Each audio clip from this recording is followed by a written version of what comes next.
This is a video on the BL edge or the back left edge, and this is a one-handed concept.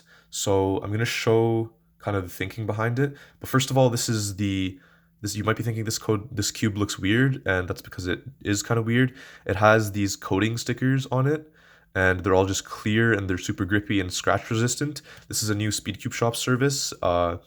It's probably showed up in a couple of my videos that you've probably watched by now, but I don't know if by the time I release this, if it's going to be out yet. But yeah, when it does come out, I definitely recommend this for everyone. The grip on stickerless cubes isn't that good, but once you add the SpeedCube Shop, the coating, it's just so grippy and so nice. But okay, onto the video. What am I saying? Okay, BL edge. So the concept behind this is avoiding B moves in OH. Now the way we do B moves is usually like F wide and then Z, or like this way.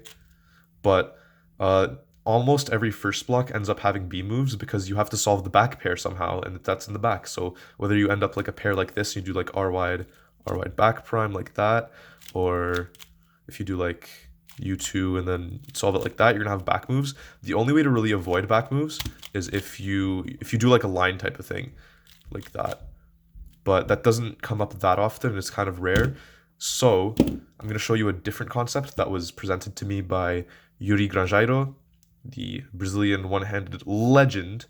And basically what it is you find the BL edge, or in this case, the edge that's solved in the back, and you solve everything around that. So usually when I think about first blocks, I either put the center on the left, which is what a lot of people I think do, and then solve everything around the center, or I put the DL edge on the left and like do a wide move to get the center over there. But mostly I start with the center. However, Yuri told me for OH, try like making your starting point with the BL edge on the left and solved. So for this scramble, let's say, what we can do, if I find the proper block, so I'll just inspect it real quick.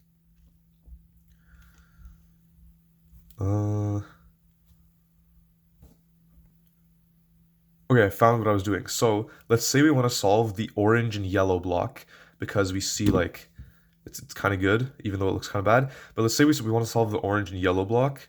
So what you do is you hold the cube like this, and you're thinking, what, why? This is the orange. But no, the orange yellow block, the BL edge is this orange blue, and if we hold it like this, it's solved. So then this is a solved piece, and we're not gonna have to do any B moves. So what we can do is go like this. We can go F wide prime, U2, R wide 2, D prime, and that solved that without any back moves. And you may have noticed, sure, that was a line. There's probably a lot of that comes up, but for a lot of cases, you can force the BL edge to solve by holding it that way, and then solve everything around that. So I'll scramble the cube again and show you a different case. Okay, so this scramble right here is a perfect example of where you can use BL edge. So say we want to solve orange yellow again, we can do D to solve that, and then deal with this pair with like R wide back prime, and then rotate.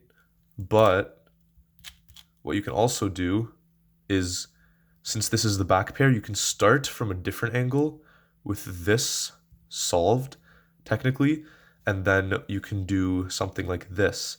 So you can do D to solve the pair, like this, and then F, U, F wide prime. So once again, instead of doing it from this angle and doing like D prime or D U2 R wide back or the normal way, you can rotate to pretend this is solved and then solve it around that. So you can go D to solve the pair and then solve the center and the DL edge around it, which I think is faster.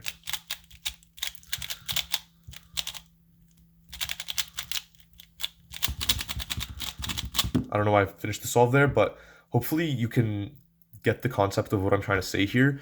Just in general, you don't always have to start with the first block center or DL edge on the left. You can start with BL and then force stuff to solve around it. This will help you avoid back moves. Hopefully those two examples kind of showed you what I mean. And yeah, in general, these are a bit harder to see, but I think with a lot of practice and kind of looking for it deliberately in solves, you can get really used to this. I'm still learning myself, but it's a really useful concept and I hope it helps you out.